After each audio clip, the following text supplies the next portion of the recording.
Yo, what's up sa ating mga kayay? So, andito ulit tayo sa Rusi Banyag Daraga Brands para i-feature natin itong kanilang Rusi Flare 8125 na repo, kulay red. So, guys, sa lahat ng mag-aabil nito is still available po itong unit na ito dito, no? So, kung titignan natin, guys, parang may binago siya dito sa loob, no? Yung kanyang daytime running light. Kung mapapansin natin, parang nagpipink yung kulay niya, guys, no. Ayan, meron siyang decals dito or sticker na state na naka-lettering, no.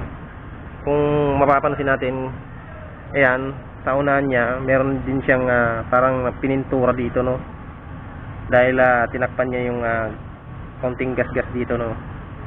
Pero hindi naman siya nakinis ng Leia, kaya yan medyo napapansin pa rin kahit na may pintura pa siya na itim, no.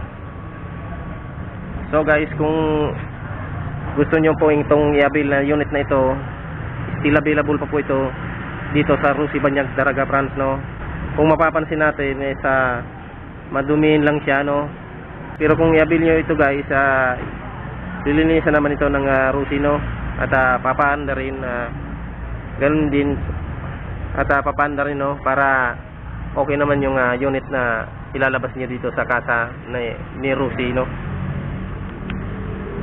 So guys, kung papapansin natin maganda pa rin yung kanyang unit. Yun nga lang, wala na siyang mga decals, no. Yan.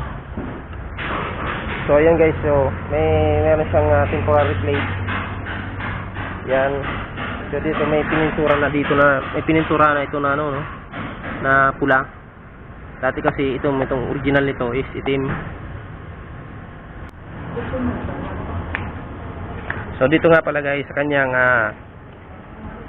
muffler is still intact, and then yung kanyang head guard, no. Kaya lang medyo pininturahan lang siya ng dating may-ari na kumuha nitong unit na ito, no. Pati yung kanyang cover dito sa kanyang cooling fan, yan pininturahan na rin ng pula. Dati kasi yung original niyan is itim. So dito sa kanyang mudguard or tinatawag nating tire hugger, no. Yung tinatawag nating tire hugger still intact. Pati yung kanyang mags, wala naman siyang tira o bingkong, no. Kung papansinin natin, maganda pa rin.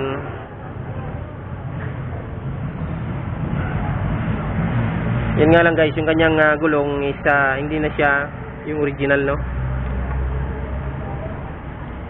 Bago na siya, guys, at 15 or 20% na lang itong itatagal ng guma niya sa gulong niya sa uliana, no. So dito, guys, sa kanyang gulong sa unahan is yung original pa rin, intact pa rin siya, no.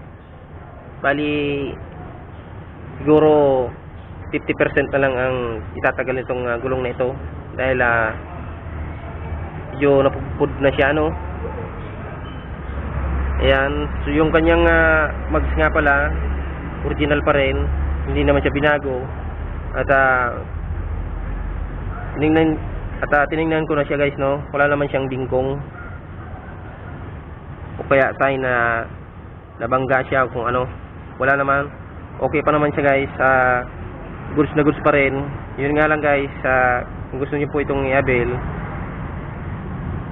punta lamang po kayo dito sa Rusi Banyag Daraga Brands. So hanggang dito na lamang po tayo ngayon, guys, sa pag-vlog nitong unit na ito ng ST125 Flare na repo kulay red, no. So kung nagustuhan niyo po itong vlog natin, like, comment, share sa ating mga kayay, subscribe, hit the notification bell para updated po kayo lagi sa aking mga bagong darating na videos. Yun lamang po, maraming salamat po sa inyong panonood at suporta. God bless. Stay in right safe. Peace out.